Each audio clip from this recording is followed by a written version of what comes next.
বলো 5 নাম্বার মাখরাজ।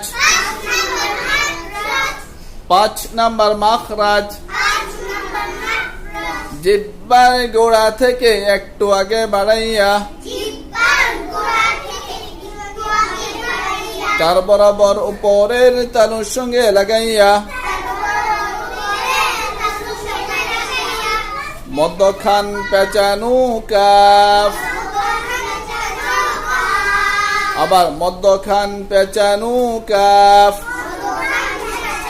আবার বলো 5 নাম্বার মাখরাজ। জিহ্বার গোড়া থেকে একটু আগে বাড়াইয়া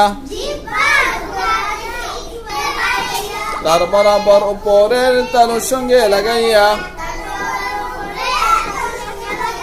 মধ্যখান পেঁচানো কাফ।